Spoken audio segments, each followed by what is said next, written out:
Hello everyone. तो कैसे हो आप सब लोग। तो इस वीडियो में मैं अपनी ऑडिट के कुछ पॉइंट्स बताने वाला हूँ कि आप लोग इन चीज़ों को माइंड में रखो। लेकिन मैं नवंबर 23 अटेम्प्ट से ग्रुप 2 दे रहा हूँ और ऑडिट में सिर्फ एक बार फेल हुआ हूँ। बाकी मई 24, सितंबर 24, जनवरी 25 हर एक में ऑडिट में मैं पास ही हुआ हूँ। और थोड़ा डर लगता था ऑडिट में, तो कुछ पॉइंट्स जिनका आप ध्यान रखोगे तो आप फेल नहीं होगे और हो जाओगे पास। इतनी कोई बड़ी बात नहीं है, हालांकि बड़ी बात है भी और नहीं भी है। तो वो पॉइंट्स आपको बताने वाला हूँ। अगर आपका एग्जाम मई अटेम्प्ट में ये है जो आने वाला है अभी कुछ टाइम में, तो वीडियो में टाइम स्टैम्प्स दे रखे हैं, बिल्कुल टाइम वेस्ट मत कीजिए, डायरेक्ट मेन पॉइंट्स पे चले जाइए। और अगर आपका अटेम्प्ट मई अटेम्प्ट के बाद है तो कुछ अच्छी इन्फॉर्मेशन शेयर करने वाला हूँ, वो सुन के जाइएगा। फाइनेंस एंड अकाउंटिंग की दुनिया में रिलेटिवली न्यू और काफ़ी कम एक्सप्लोर्ड ऑप्शन आ चुका है, जिसका आप सबने नाम भी सुना होगा, ACCA। With this certification you can open work opportunities in more than 180 countries. ये एक ऐसी सर्टिफिकेशन है जो ऑलमोस्ट हर कॉमर्स बैकग्राउंड का बच्चा कर सकता है, चाहे आप 11th क्लास में हो, चाहे आप 12th क्लास में हो, चाहे आप BCom कर रहे हो, चाहे आप BBA कर रहे हो, चाहे आप CA कर रहे हो, चाहे CMA कर रहे हो, चाहे CS कर रहे हो या कर चुके हो, आप ACCA कर सकते हो। ACCA में आपको एग्जाम्स भी मिलती है based on your current qualification. मतलब आपने कुछ एग्जाम क्लियर कर रखे हैं तो आपको पूरे एग्जाम देने की जरूरत भी नहीं है ACCA के, और आप ACCA बन सकते हो।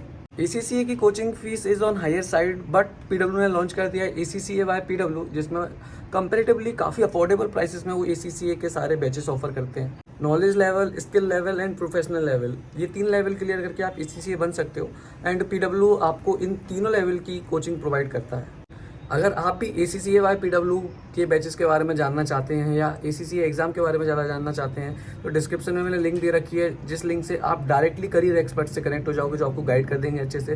प्लस अगर मैं आप कोई भी कोर्स लेने जा रहे हो, परचेज करने जा रहे हो, तो अपने भाई का कोड YES10 का यूज़ कर लीजिएगा, इससे मिल जाएगा आपको एक अच्छा डिस्काउंट। बाकी हम अपनी वीडियो में आगे बढ़ते हैं। पॉइंट नंबर 1 जो आपको सबसे ज़्यादा याद रखना है ऑडिट के एग्जाम में, कि कीवर्ड्स लिखना मत भूलना। देखो ये बेसिक पॉइंट है, हर कोई बोलता है, बट बहुत ज़्यादा ज़रूरी पॉइंट है। देखो को बोलते हैं ना कि रट्टाफिकेशन जरूरी नहीं है, रट्टा जरूरी नहीं है, बट यकीन मानो ऑडिट में रट्टा जरूरी है।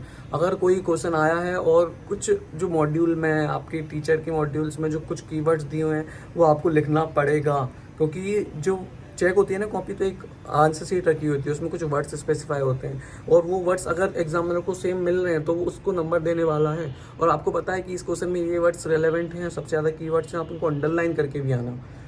और कोई भी क्वेश्चन आप पढ़ रहे हो, कोई भी टॉपिक आप पढ़ रहे हो, उसमें कुछ कीवर्ड्स होते हैं वो समझ में आ जाते हैं, तो उन कीवर्ड्स पे अंडरलाइन करना, उनको 2-4 बार पढ़ने से एग्जाम के टाइम पे वो पॉइंट्स आपको याद आ जाएं। तो ये तो पॉइंट नंबर 1 था कि जो कुछ कीवर्ड्स है ना उनका बहुत अच्छे से ध्यान रखना और रट लेना उन कीवर्ड्स को। और कुछ पॉइंट्स भी मतलब जो इंपॉर्टेंट रहते हैं उनको ऐसा रट्टा, आप लोग अब कम टाइम में रट्टा नहीं, पर हाँ 2-4 बार रीड मार जाओगे तो पेपर में कुछ चीज़ें याद आ जाएंगी। तो ये पहला पॉइंट ध्यान रखना कि कीवर्ड्स एंड रट्टाफिकेशन। पॉइंट नंबर 2, देखो भाई क्या सीन है ना कि अब आप एग्ज़ाम लिखने जाओगे ना तो एग्ज़ाम आपका छूट रहा होगा, मतलब आप जल्दी जल्दी लिख रहे होगे और आपको दिख रहा होगा कि मेरा आता मतलब मैं पूरा 100 मार्क्स का अटेंड नहीं कर पाऊंगा। उस टाइम पे आप पैनिक हो जाओगे और जो आता हुआ होगा वो गड़बड़ कर दोगे। तो एग्ज़ाम की टिप्स है कि इस टाइम पे ना बिल्कुल भी पैनिक मत होना। एक बात याद रखना कि 100 मार्क्स का मैं सजेस्ट तो करूँगा कि 100 मार्क्स का आप अटेंड करो, और क्योंकि जितना लिखोगे सपोज करके चलना उसका आधा ही मिलेगा, तो आपको 100 मार्क्स अटेंड करना पड़ेगा, जब जाके 50-55 आ पाएंगे। तो मैं प्रेफर करता हूँ कि 100 मार्क्स अटेंड करो। लेकिन अगर नहीं आता तो ज़बरदस्ती किसी आंसर में ना, जैसे आप लाइन से चल रहे हो, फर्स्ट A B C, और लेकिन आपको C नहीं आ रहा, लेकिन आप मन से बना के लेके जा रहे हो, कुछ भी लेके जा रहे हो, रेलेवेंट लेके जा रहे हो, लेकिन मानो आधा नंबर भी नहीं मिलता। आप ये सोच के लिखो ना कि यार कुछ तो लिख देता हूँ, आधा नंबर तो मिलेगा, आधा भी नहीं मिलेगा जब तक रेलेवेंट पार्ट नहीं लिखोगे। तो मेरी पहली एडवाइस आपके लिए यही है कि जो आता है पहले वो पूरा करना, और पैनिक मत होना अगर कुछ छूट रहा हो, और ना तो वो छूट रहा हो तो बिल्कुल पैनिक मत होना, क्योंकि आप उसमें कुछ लिखोगे तो भी आधा ही नंबर मिलेगा जब तक रेलेवेंट नहीं लिखोगे। तो अगर टाइम बचता है तो फिर मैं कहूँगा कि जो छूटा है उसको जरूर कुछ ना कुछ इसमें लिखने का ट्राई करें, रेलेवेंट लिखने का ट्राई करें, कम से कम आधा तो मिलेगा। And something is better than nothing है भी ना।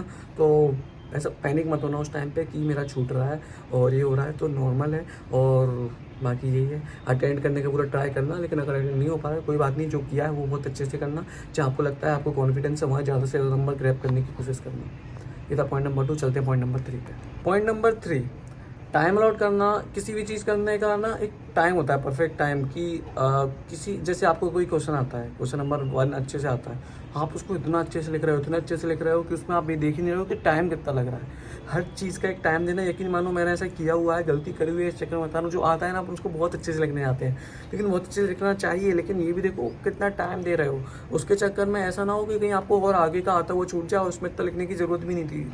एग्जैक्ट लिखो जो पूछ रहा है और थोड़ा बहुत एक्स्ट्रा लिखो, उसके बाद आगे बढ़ो। उसको इतना अच्छा फ्रेम करने में मत लग जाना कि आगे का आता हुआ छूट जाए। हाँ, आपकी स्पीड है तो ज़रूर आप ये सब कर सकते हो।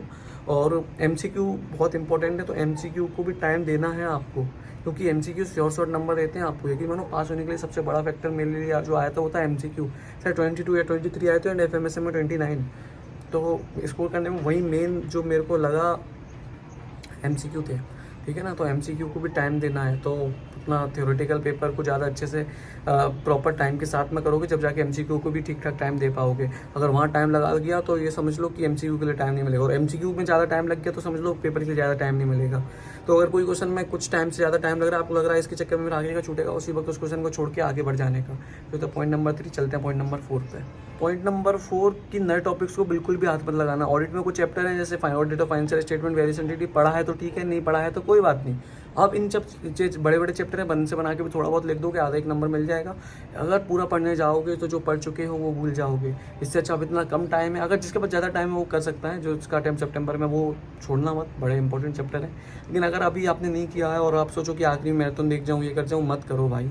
जो आता है उसी को अच्छे से रिवीजन करके जाओ। थोड़ा बहुत वीडियो अगर किसी की आधे घंटे की 2 घंटे की वीडियो है तो वो देख के जा सकते हो। बाकी उन नए नए चैप्टरों को मेरे हिसाब से बिल्कुल भी टच भी मत करना। कुछ भी है जो आपने नहीं पढ़ा, जो पढ़ा है सिर्फ उसी को रिवीजन करने का टाइम है, उसी को और अच्छे से करने का टाइम है, कीवर्ड्स याद करने का टाइम है। कुछ नए टॉपिक्स में मत घुसना, वरना वहाँ जाओगे और कॉन्फिडेंस गिर जाएगा कि मेरे को ये याद नहीं हो रहा है, मेरे को ये कुछ नहीं हो रहा है, और उसके चक्कर में जो आता हुआ है उसमें आप गड़बड़ ना कर दो। तो इस चीज़ का बिल्कुल ध्यान रखना। पॉइंट नंबर 4 कि नए टॉपिक्स को टच भी नहीं करना है, और उसके बारे में सोचना ही नहीं है। एकदम फ्री माइंड से जाना कि ये तो आता ही नहीं है, चैप्टर खत्म करके जा रहा हूँ मैं, मेरे को 90 नंबर में से 70 लाने हैं, 50 लाने हैं, 60 लाने हैं, वो सोच के जाने का, ठीक है। और अच्छा हो जाएगा, कोई दिक्कत वाली बात नहीं। बढ़ते हैं आगे अपने last point number 5। Point number 5, एक बार ना मेरे हिसाब से ना एक बार रिटर्न प्रैक्टिस करके जरूर जाना। चाहे आप मॉक टेस्ट पेपर लिखो, चाहे आप PYQ वगैरह का कोई क्वेश्चन पेपर उठा के लिखो, लेकिन लिखना जरूर। लिखने से आपको ये पता चलेगा कि आप 3 घंटे में पेपर कर पा रहे हो कि नहीं कर पा रहे हो। प्लस अगर अच्छा करोगे तो कॉन्फिडेंस आएगा, और अच्छा नहीं करोगे तो ये समझ में आएगा कि कहाँ गलतियाँ कर रहे हो। लेकिन मानो जब तक आप पेपर लिख के नहीं देखोगे ना, वहाँ पे टाइम मैनेजमेंट नहीं कर पाओगे। एक बार आपको 3 घंटे में 1-2 बार तो प्रैक्टिस करके ही जानी पड़ेगी। लेकिन मानो 1-2 बार 3 बार यहाँ पेपर लिख के जाओगे तो वहाँ पेपर बहुत टाइमली कंप्लीट हो जाएगा, और पैनिक नहीं होगा, पता होगा कैसे क्या करना है। तो मेरे हिसाब से ना अब तो MCQ की बुकलेट भी शायद पिछली बार से मिलना स्टार्ट हो गई, तो वो भी सॉल्व करके देख सकते हो। मेरे हिसाब से तो यही बेस्ट है कि एटलीस्ट 1 बार, 2 बार, 3 बार, जितना हो सके एटलीस्ट 2 बार तो मेरे हिसाब से लिखो आप। चाहे PYQ लिखो, चाहे MTP लिखो, और चेक भी खुद ही करना उसको, उसके आंसर के साथ में ना खुद चेक करना, जब पता चलेगा मैं कमी कहाँ कर रहा हूँ। कि मानो सेल्फ रियलाइजेशन बहुत ज़रूरी है। खुद लिखोगे, खुद चेक करोगे, और खुद सेल्फ रियलाइज होगा कि यहाँ गड़बड़ हो रही है। और एग्जाम में जाके जो गड़बड़ आप यहाँ करोगे ना, मेरे से लिखवा के लो, आप वो गड़बड़ एग्जाम में नहीं करोगे। वो चीज़ का ध्यान आप एग्जाम में बहुत अच्छे से दोगे, तो वो चीज़ बहुत अच्छी है। तो रिटर्न प्रैक्टिस बहुत ज़्यादा ज़रूरी है। बाकी कुछ भी लगता है तो आप मेरे को इंस्टाग्राम पे फॉलो कर सकते हो, यस पारिया नाम से। और thank you so much video देखने के लिए, धन्यवाद।